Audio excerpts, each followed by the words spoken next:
The Crown by M.R. James. Chapter 1. Paxton's Story.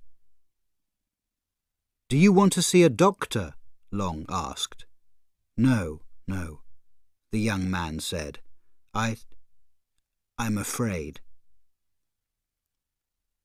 "It's a cold night. Come in and sit down. Don't be afraid. That noise is only the wind in the trees. Please listen to my story. It started on a dark night in Seaborough. Do you know Seaborough? It's a small English town near the sea. There's a train station near it, and there are some houses and shops. There's one small hotel. The beach is good and long, but the sea is usually very cold. That isn't a problem for me. I don't like swimming.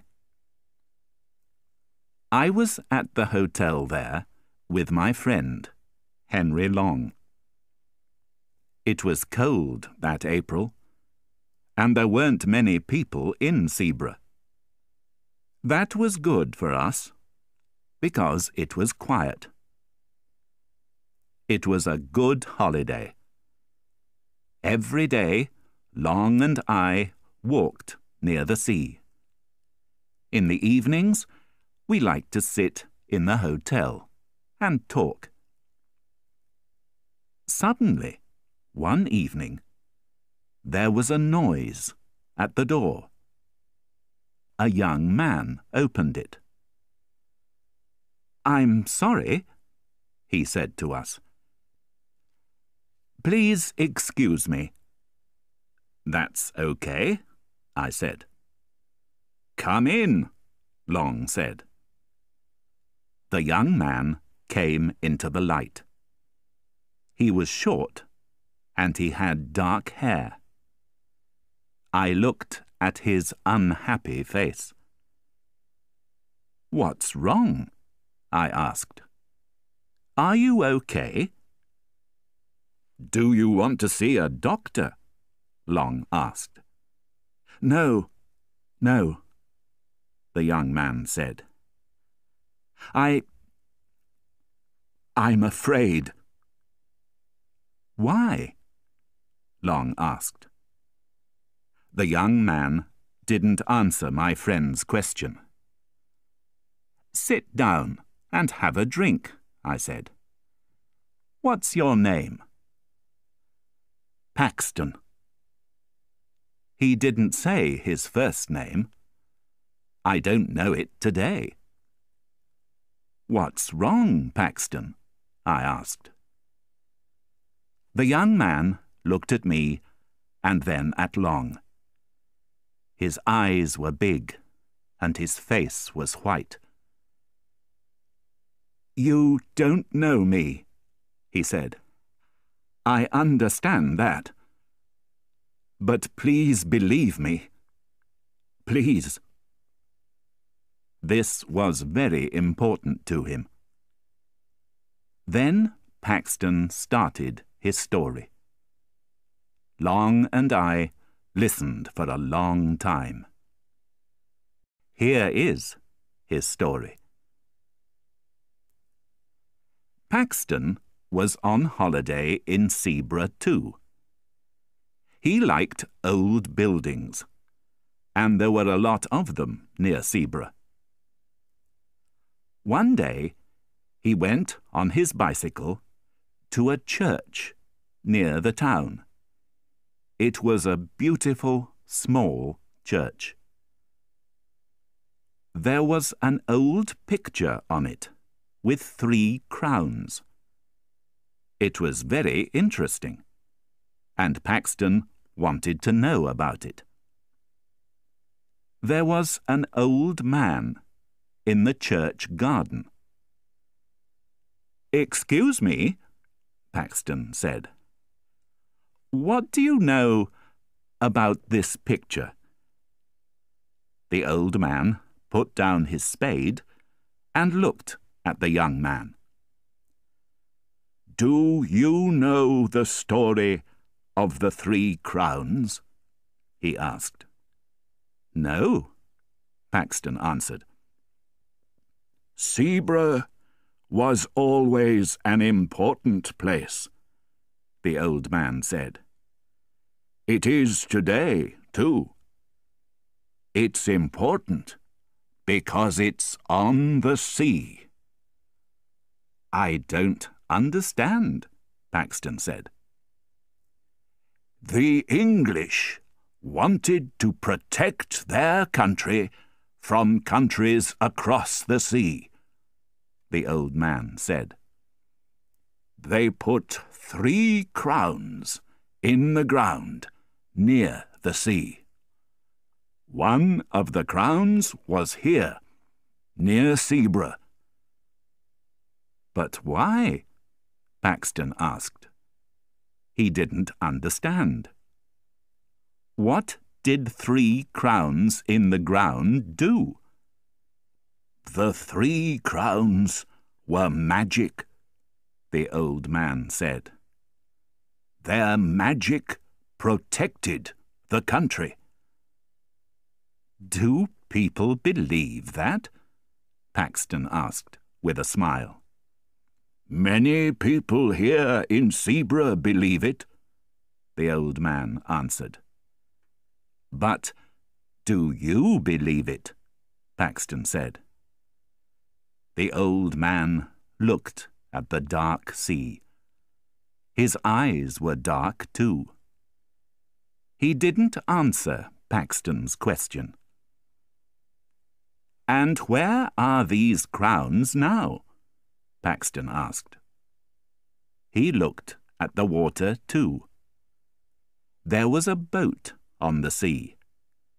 It was small, on the dark water. "That's a difficult question," the old man said. "One of them is in London now. Every day, people on holiday can go and look at it. One of the crowns is in the sea. Now only 1 crown is in the ground, but its magic is working today." "Do you know about the last crown?" Paxton asked. "Where is it?" "I don't know that," the old man said. "Who knows?" Paxton said. "Only the Agers family." "Who are they?" The old man looked into Paxton's eyes. "Agers is a very old name in Seabrugh. The Agers were a family here for many years. Families come and go, but the Agers always stayed. They never moved away." "Why not?" "The men of the family had a very important job." The old man was quiet now. "The crown protected the country, and the Agers protected the crown." Paxton didn't believe the old man's story, but it was very interesting to him. "Where are the Agers?" he asked. "Can I talk to them?" "The Agers can't answer any questions about the crown now," the old man said. "William Agers was the last person in the family. He lived near here, but he isn't talking now." "Why not?" Suddenly, it was very quiet at the church. The old man put his hand on a gravestone. He looked at Paxton's face. His eyes were cold now. "You aren't from Zebra," he said. "Go back to your hotel. Don't think about the crown again." "I'm sorry," Paxton started. "But—" The old man didn't listen. He walked away from Paxton and from the church. "What did I say?" Paxton asked. Only the wind listened to him. Then he looked down at the gravestone. William Ages.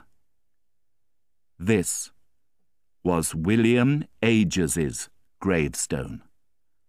The man was dead. Who protected the crown now? Chapter 2. The Man on the Hill. He was there in the sun. He was there in the rain. He was there on cold days. He was always there. Paxton had many questions, but there were no answers here at the church. It was cold now, and the wind was strong. Paxton went back on his bicycle to the town. He didn't want to think about the crown or William Ages. He stopped at a small shop. There were some old books there. Paxton looked at them because he wanted to read in the hotel that evening. Suddenly, he stopped. The book in his hands was old and black. It was a book for church. There was a name and year in the book. Nathaniel Ages, 1754. There were a lot of names and years, but the last name was always the same: Ages. This book was in the Ages family for years and years. It went from father to son, from father to son in the family. Paxton looked at the last name in the book: William Ages. He had William's book in his hands. "Excuse me," Paxton said to the tall, thin woman in the shop. "What do you know about William Ages?" "That isn't a happy story," the woman said. "William Ages is dead. He was young, only 28. And he didn't have a son?" "That's right," the woman answered. "Mr. Ages didn't have a son or a daughter." "Where did he live?" Paxton asked. "I'm an old friend of the family." "He lived in a small house near the sea," the woman said. "Do you want the address?" "Yes, please," Paxton said. He looked for some money in his coat. "And how much is this book?" Paxton went to his bicycle again. Later, he arrived at William Ages's small house near the sea. It was dark and quiet there. Behind the house was a hill. There was a man near the house. "Can I help you?" he asked Paxton. Paxton asked the man about William Ages. "I didn't know him very well," the man said. "William Ages was very quiet." "Did he have friends?" Paxton asked. "No," the man answered. "Ages didn't like people. He was never in his house. He was always on that hill. He was there in the sun. He was there in the rain. He was there on cold days. He was always there." "I understand," Paxton said. The man walked away, but Paxton didn't move. He looked at the small hill and smiled slowly. Was the last crown there? It was late now. The room was dark. Long and I looked at Paxton's white face. "And?" Long said. "Was it? Was the crown there?" "Yes, it was," Paxton answered. "But it isn't there now." "Where is it?" I asked. "It's in my room." I didn't believe him. "The crown is here? In this hotel?" I said. Can we see it?" Long asked. Paxton didn't answer. We all listened to the wind. Then he said, "Yes." Chapter 3. The Shadow in the Night. There was a person near the door to our room. No, it wasn't a person, it was a shadow. Paxton closed the door to his room quickly. Then he put a black bag on the table. "Is it in there?" I asked. Paxton didn't answer. Slowly, he opened the bag. In his hand was a black book. It was very old. Paxton opened it for us. "Can you see the names?" he said. Long looked at the names in the book. "William Ages," he said. But I didn't look at it. No. I looked at the crown in our new friend's hands. It was very old, but it was beautiful. I had a lot of questions. How old was the crown? Was it light or heavy? I moved my hand to the crown.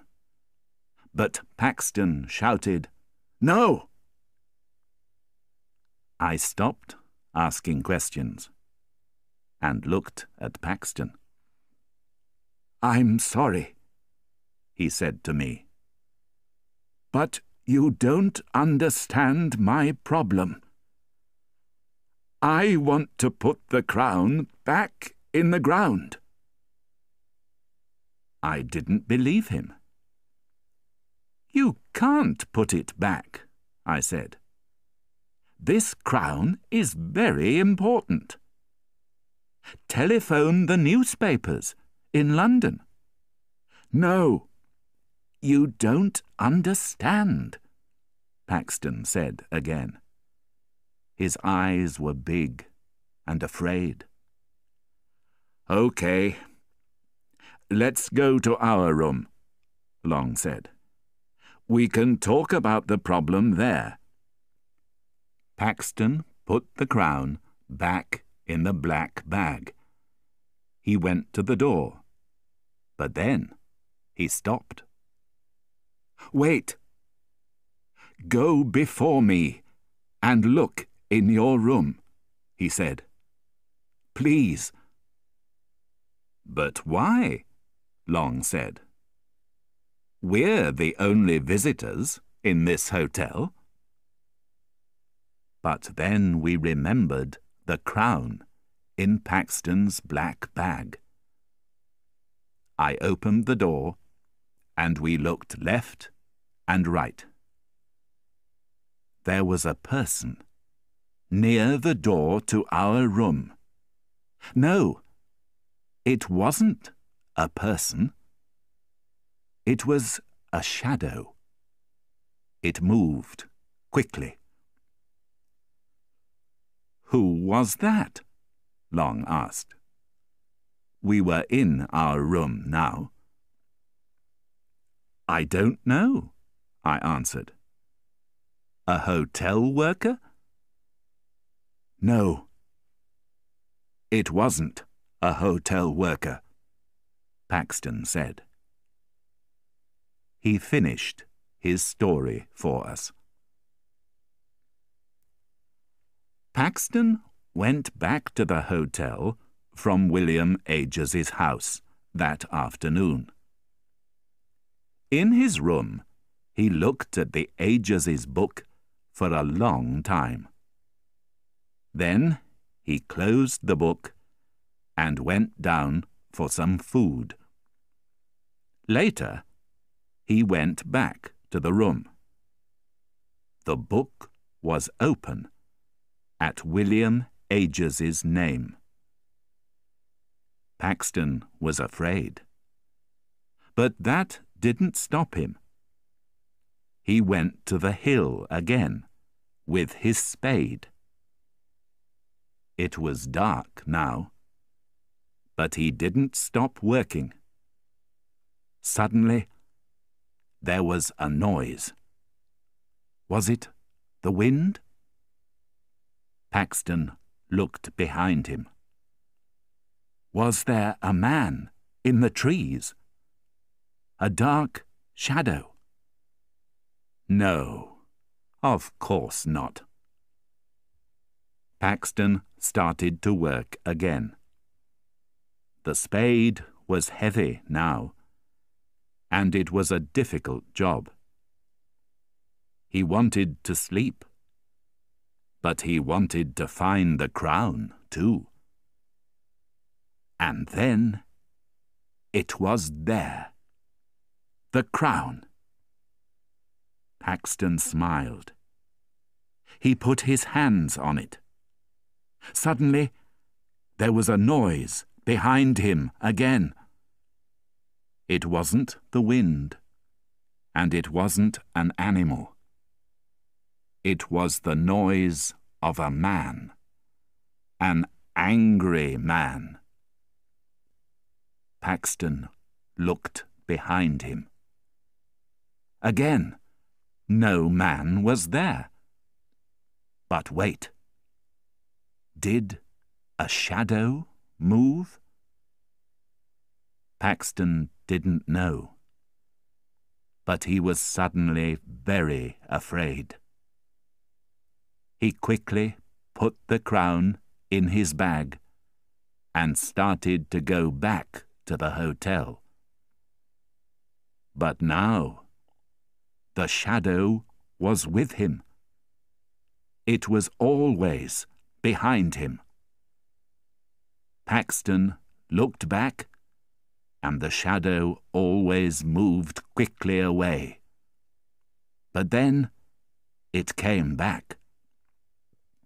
Sometimes it was near him, and sometimes it was far away. Paxton was very afraid. Who, or what, was the shadow? And what did it want from him? Chapter 4. A Cold, Dark Night. I wanted to be far away from this cold, dark place. I wanted to be at home. Paxton stopped. "That's my story," he said. "Do you believe me?" I didn't believe it, but I didn't say that to Paxton. "You believe it," I answered, "and that's the important thing." But then I remembered the shadow near the door to our hotel room. "What can I do now?" Paxton asked. I looked at Long, then at Paxton. "Okay," I said. "We're going to help you. We're going to come with you and put the crown back in its place under the ground. Let's go." Paxton smiled, but it wasn't a very happy smile. "Thank you, he said. He went to his room. I looked at the window. It was a dark night. Long and I put on our coats and went to the hotel door. Paxton was there in front of the hotel. He had the black bag and the spade in his hands. It was cold, and we walked quickly. We walked near the church. I put my head down and didn't look up. I didn't want to see the gravestone of William Agers that night. "Are we near the place?" Long asked. My friend Henry Long likes walking, but he doesn't usually walk very quickly. "Yes," Paxton answered. Suddenly, I looked left. "What's that?" I said. "What did you see?" Long asked. "There's a man. He's watching us from those trees. I know it." We looked and looked at the trees. There wasn't a man there now.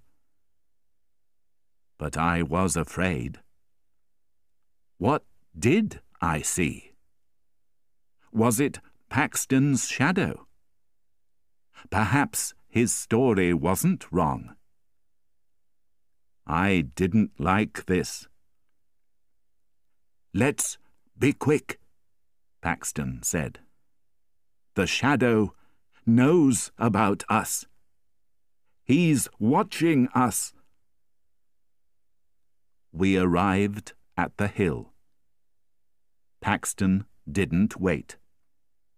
He started to work with the spade. Long and I only watched.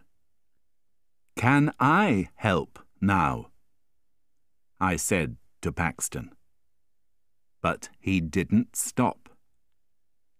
"This is my job," he said. Then he said to us, "Give it to me." We put the bag on the ground near him. But we didn't open it. Paxton did that.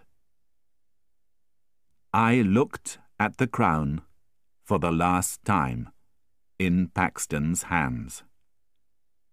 He finished the job quickly. "Is it in the ground?" I asked him. "Yes." I smiled. But Paxton didn't smile. "Let's go back to the hotel," Long said. "It's very late, and our beds are waiting for us."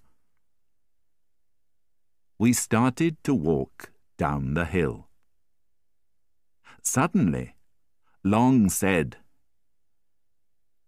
"Remember your coat, Paxton. It's up on the hill."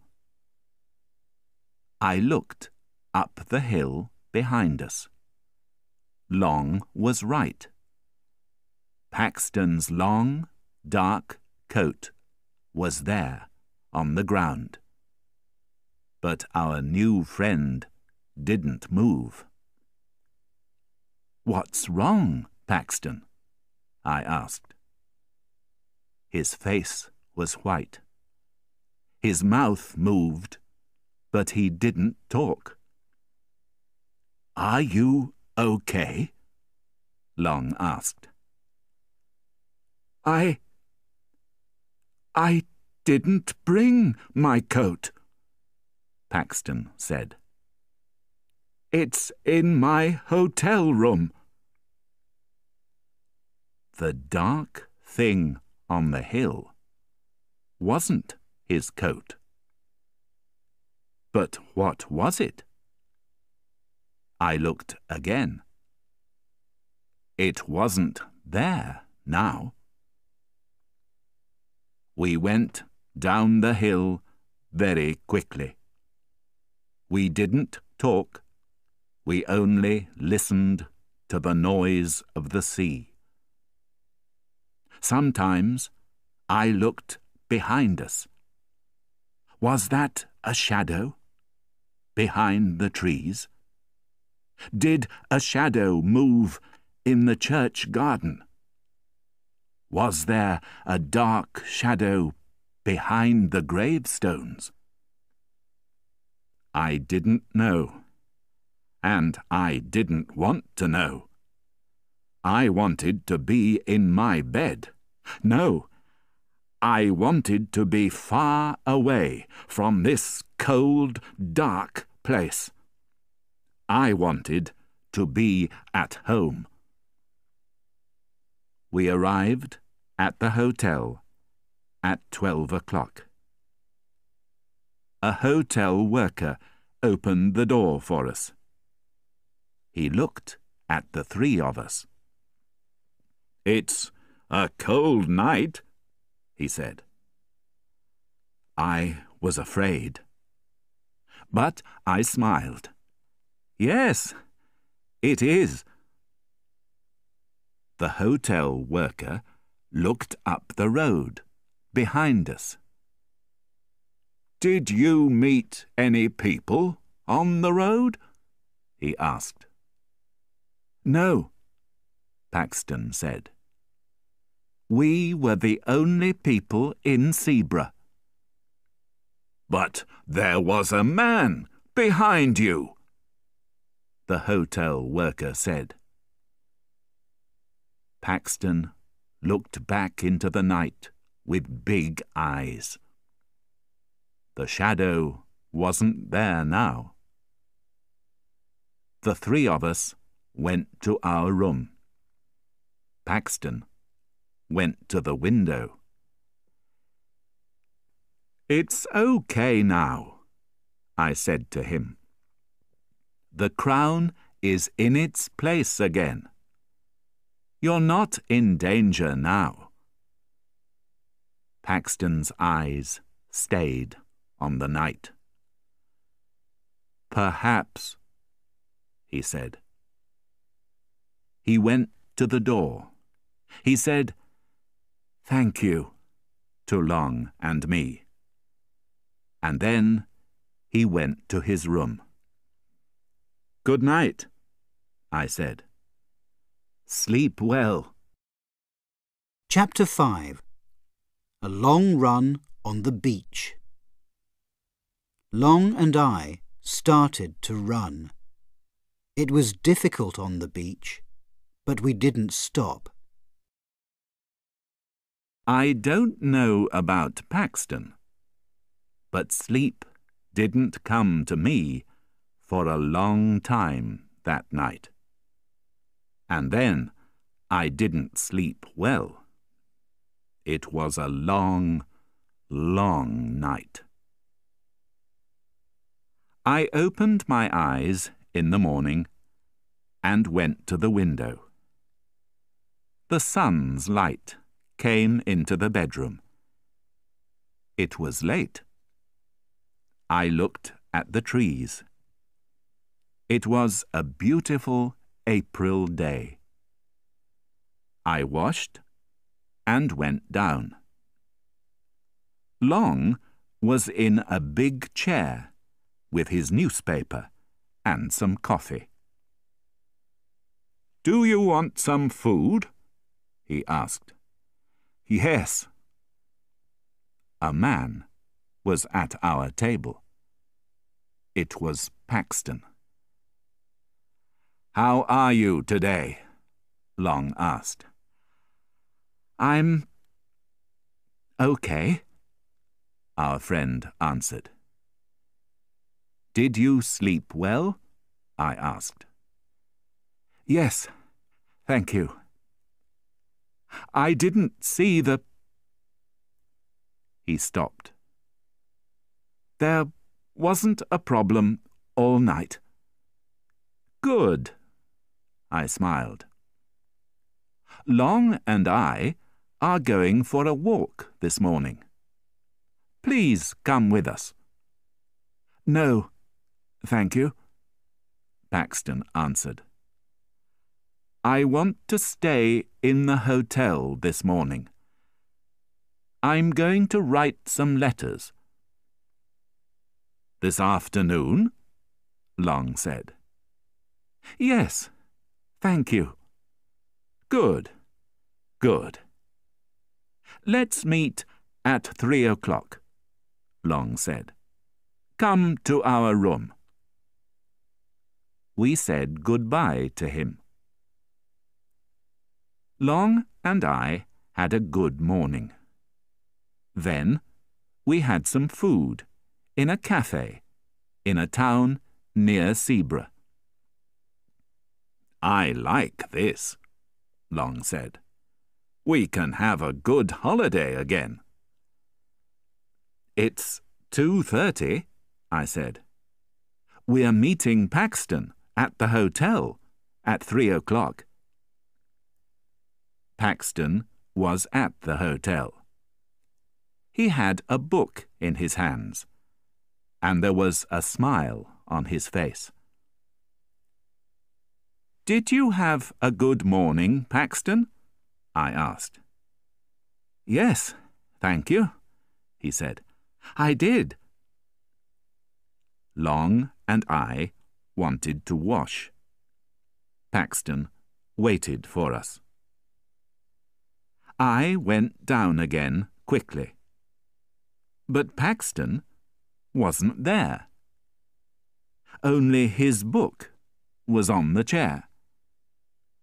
Long came down too. "Where's Paxton?" he asked. "I don't know," I said. "Perhaps he's in his room."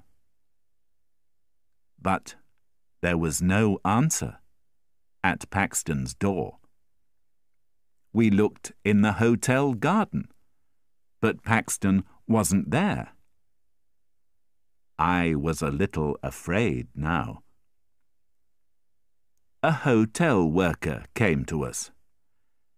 "You're here," she said. "Yes," I answered. "Why did you say that?" "Mr. Paxton isn't here," she said. "He wanted to see you and Mr. Long. You were in front of the hotel. You shouted to him. He said, "We didn't shout to him. We were in our room."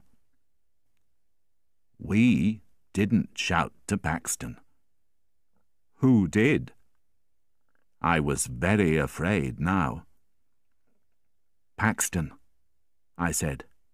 "He's in danger." In front of the hotel, we looked for our friend. "I can't see him," I shouted. The hotel worker was at the door behind us. "He went to the beach," she said. "He wanted to see you and Mr. Long." "Thank you." Long and I started to run. It was difficult on the beach, but we didn't stop. "There! I can see him," Long said. There was a person on the beach, but he was far away. We shouted again and again. "Paxton! Come back, Paxton! We're here!" But there was a lot of noise from the wind and the sea. Paxton didn't hear us. What's he doing?" "I don't know.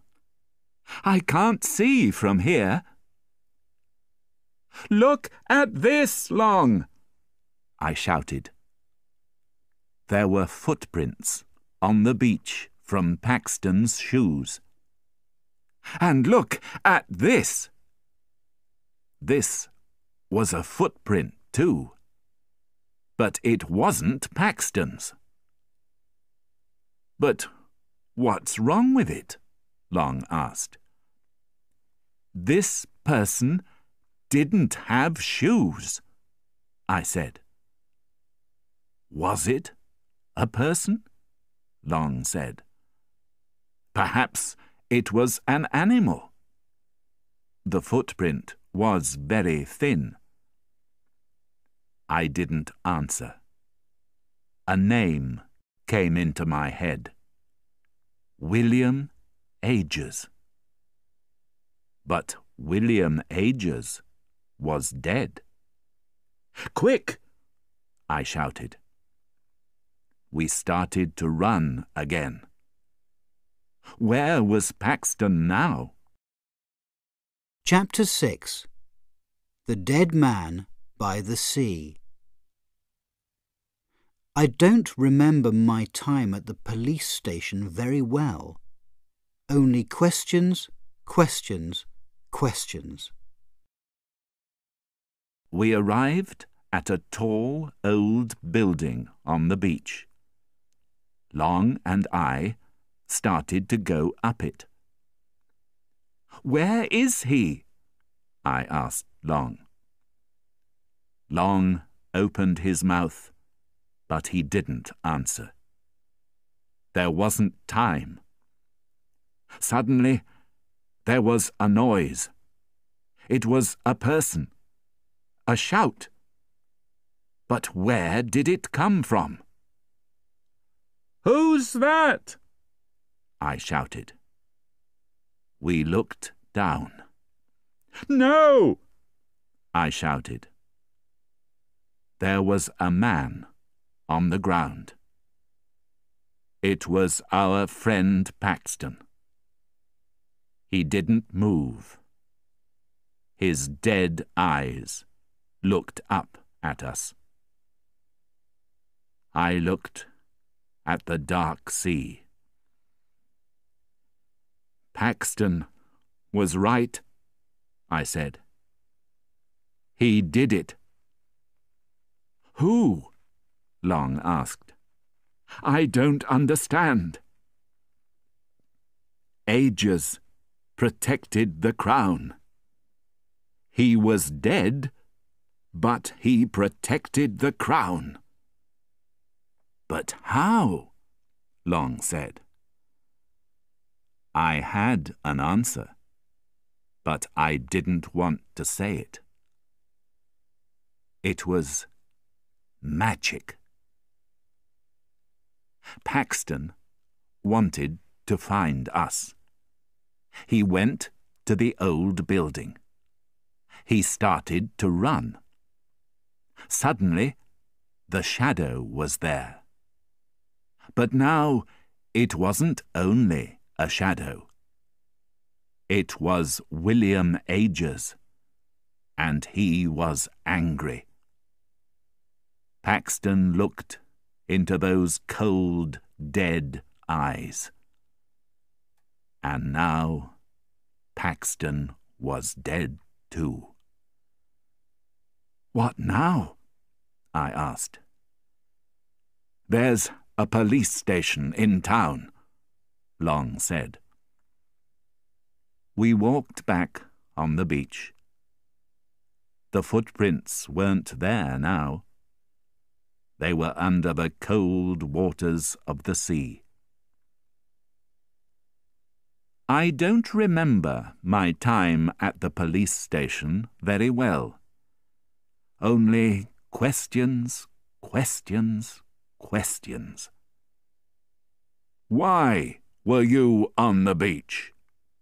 Who was there? How did you know, Paxton? What did you see?" Long and I answered all of them.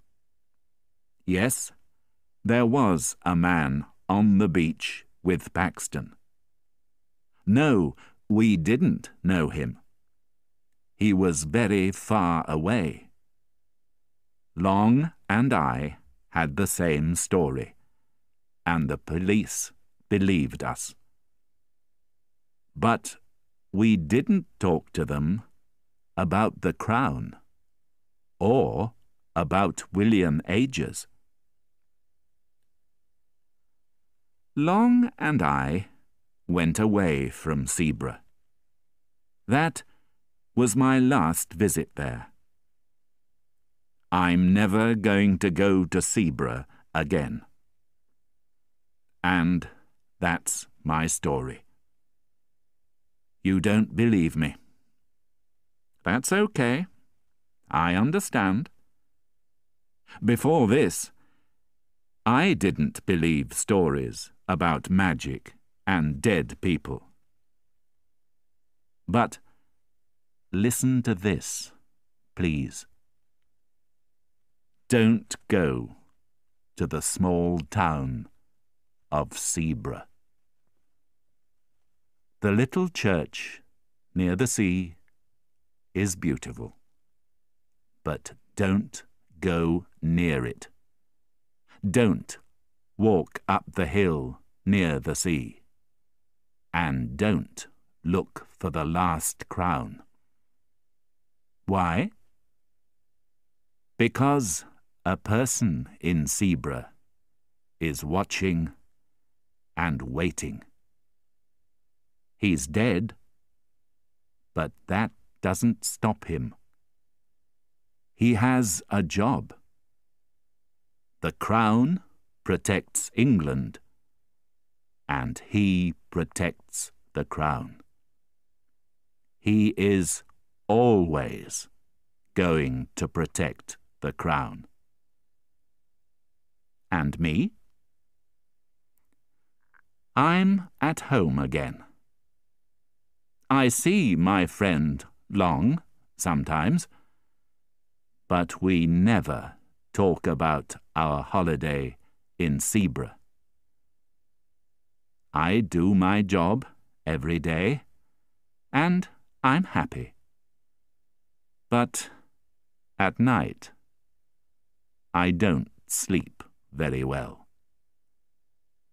In my bedroom, in the dark, I close my eyes and listen to the wind. I see a cold, dark sea. And under a hill, the last crown, sits and waits.